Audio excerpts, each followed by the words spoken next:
Good morning, children. Welcome to my YouTube channel, Dafsar Academy. So students, unit 6 हम लोग जैसे continue कर रहे थे। हमने पहले पॉम्स पढ़ा है, फिर P2 प्री टास्क 2 हमने कंप्लीट किया है। P3 में हमें दिखाया गया कि किस तरीके से ब्लाइंड लोग यानी कि अंधे लोग लिखते हैं और कैसे पढ़ते हैं। मैंने आपको इसका होमवर्क दिया था। इसके अंदर आपको जो मैंने होमवर्क दिया था किया है आप लोगों ने, यानी कि आई लव यू टीचर आपको लिखना था। ये वाला होमवर्क आप लोगों ने किया होगा। ओके, किया है, ठीक है। अब हम अपने लेसन को आज स्टार्ट करने वाले हैं। सो मैं इसको थोड़ा सा और बड़ा कर ले रहा हूँ क्योंकि आपको अच्छे से दिखाई दे। ओके, तो आप बच्चे देख रहे हो, read I love you teacher, यानी ये हमारे लेसन का चैप्टर का यूनिट का नेम है, आई लव यू टीचर्स। और हम जो पैराग्राफ पढ़ने वाले हैं अभी, वो आपके सामने दिख रहा है कि किस तरीके से वो पैराग्राफ है।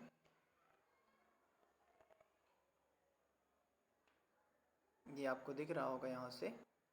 Okay, yes. सो कंटिन्यू करते हैं। Helen Keller became deaf and blind when she was very young. Since she was deaf, she did not learn to speak. So her parents were extremely worried. Then they found Miss Sullivan, a teacher for the deaf and blind, that changed Helen's life. Here is an account of the turning point in her life in her own words. और students, आप जैसे कि देख रहे हो इसके अंदर बहुत ही इम्पोर्टेंट पोएम है ये, यानी कि सॉरी लेसन है ये, कि एक लड़की रहती है छोटी सी जिसका नाम रहता है हेलन केलर, और ये बचपन में ही अंधी और बहरी हो जाती है। अब अंधी और बहरी हो जाती है उसका मतलब समझ रहे होंगे आप लोग कि इंसान को फिर पढ़ना है तो कैसे पढ़ेगा, कैसे सीखेगा। उसके पास तो कुछ है ही नहीं, कोई कैसे पढ़ाएगा। तो उसके जो माँ बाप रहते हैं बहुत ही ज़्यादा परेशान हो जाते हैं, बहुत परेशान रहते हैं। तभी उन्हें एक टीचर मिलती है जिसका नाम होता है मिस सुलिवैन, जो एक बहरे और अंधे बच्चों को पढ़ाती है।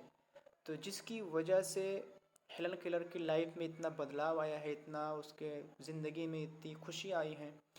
तो इन्होंने here is an account of the turning point, यानी उनकी ज़िंदगी के जो टर्निंग पॉइंट थे उन्होंने अपने ही अल्फाज में बयान किया। किसने? हेलन केलर ने अपने अल्फाज में उसने बयान किया कि कैसे कैसे मेरी ज़िंदगी की रफ्तार और लोगों के साथ में तेज़ पकड़ी, वरना तो मैं तो अंधी और बहरी थी, मुझे कहाँ कुछ दिखाई देता था और मैं किसी की बात कहाँ सुनती थी। सो हम इसको कंटिन्यू करते हैं। सो प्लीज़ नोटिस या I still remember that morning of the year 1887. I was just 7 years of age then. My teacher Anne Sullivan came to our house. Next day, she led me into her room and gave me a doll. First sentence यहाँ से Helen killers कह रही हैं कि I still remember morning of the day of the year 1887, यानी मुझे 1887 का सुबह का वो दिन अब तक याद है। आई स्टिल रिमेंबर, मुझे अब तक याद है। कब की बात है ये? 1887 के टाइमिंग पर सुबह का दिन उनको याद है। वो कहती हैं क्या हुआ था उस दिन? I was just 7 years of age then, उस समय मैं सिर्फ और सिर्फ कितने साल की थी? 7 साल की थी। My teacher Anne Sullivan came to our house that day, मेरी टीचर जिसका नाम था एंड सुलिवान, वो उस दिन हमारे घर पर आई थी। यानी कौन से दिन घर पर आई थी? वो 1887 के वक्त की बात बता रहे हैं कि उस समय जब मैं 7 साल की थी, उस दिन टीचर जो हमारे घर पे आई थी, मेरे टीचर का नाम था Anne Sullivan. Next day she let me into her room and give me a doll, दूसरे दिन वो मुझे अपने रूम में ले गई एंड गिव मी, और मुझे दिया अ डॉल, एक गुड़िया। उन्होंने मुझे एक डॉल दिया है। डॉल आप लोग समझती होंगे। ओके, आगे बढ़ते हैं हम लोग।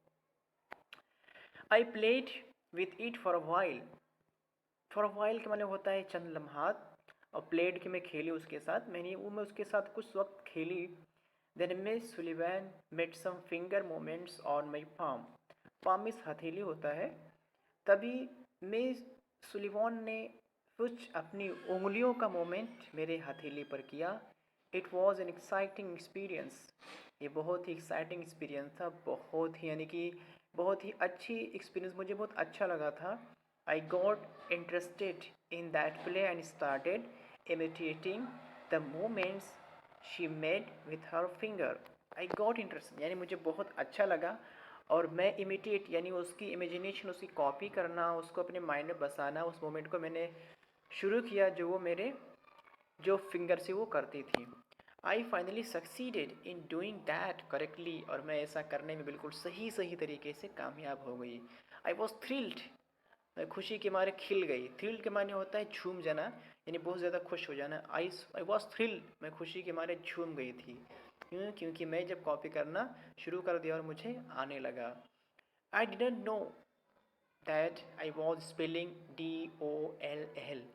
कहते कि मैं नहीं जानती थी, आई डिडंट नो, मैं नहीं जान सकी कि मैं स्पेलिंग कर रही थी, यानी कि मैं हिज्जे कर रही थी DOLL, यानी कि मैं डॉल की इमिटेटिंग कर रही थी, कॉपी कर रही थी, मुझको पता ही नहीं था। Some days later we were walking in our garden, कुछ दिनों के बाद हम अपने गार्डन में टहल रहे थे। Suddenly my teacher put my hands under the water tap, तभी मेरी टीचर ने मेरा हाथ पानी के यानी वाटर टैप, पानी जो तो टैप था उसके ऊपर रखा जहाँ पर पानी गिरता था। As the cool flow of water ran over one hand she spell WATER on my other palm, और जैसे ही ठंडा पानी का बहाव मेरे हाथ पर पड़ा, उन्होंने स्पेल्ड किया, उन्होंने स्पेलिंग किया, W लिखा, A लिखा, T लिखा, E लिखा, R लिखा मेरे दूसरे पाम पर, हथेली पर। We played this game every day touching different objects, यानी हम अलग अलग चीज़ों को टच कर करके ऐसा गेम रोज़ खेलते थे। इट अवेकेंड माई सोल, जिससे मेरी रूह जाग गई थी, यानी कि बेदार हो गई थी। I came to know that everything had a name, और मैं जान सकी थी कि जितनी भी चीज़ें हैं उसका एक नेम होता है। Now each name give birth to a new thought, और हर एक नाम जो होता है नई सोच को पैदा करता है। Every object I touch seems to throw with life, और जितनी भी चीज़ें मैंने टच किया मुझे उसके अंदर यानी कि सांस लेती हुई दिखाई, उसके अंदर सांस थी। I was connected with the world through all the words, मैं उन तमाम चीज़ों से कनेक्ट हो रही थी, जुड़ रही थी, जो पूरी दुनिया के अंदर जो वर्ड्स पाए जाते हैं। Miss Sullivan use to take me to long walks every morning, यानी मेरी जो टीचर थी मिस सुलिवन, वो मुझे रोज़ाना लॉन्ग वॉक पर सुबह लेकर के जाती थी, यानी मुझे चलाने ले जाती थी। I had a lot of question to ask, और मेरे पास बहुत सारे क्वेश्चन होते थे, मैं उनसे पूछती थी। I would write something on her palm and in turn she would talk in to my palm as people talk in to a baby's ear, और मैं जो मुझे कुछ पूछना होता था तो मैं उनके पाम पर लिखती थी, और वो भी उसके रिटर्न में मेरे दूसरे हथेली पर लिखती थी, जैसे कोई आदमी बेबी के कान में कहता हो। My teacher satisfied my curiosity, मेरी टीचर मेरी इस क्यूरियोसिटी से बहुत ही इत्तेफाक करती थी, बहुत ही सेटिस्फाई थी। Now every thing around me was full of life love enjoy, अब तमाम चीज़ें जो मेरे इतराक में थी ज़िंदगी से भरी हुई थी, प्यार से और खुशियों से। The second type of learning was more difficult. So students, आज यहीं तक पढ़ेंगे हम, नेक्स्ट लेक्चर में जल्द ही रेडी करके आपको देता हूँ। तब तक आप लोग अपना ख्याल रखना और अच्छे से इसको रीड कर लेना। अगर कुछ कन्फ्यूज़न हो, कुछ प्रॉब्लम हो, you can ask me. So thank you everyone.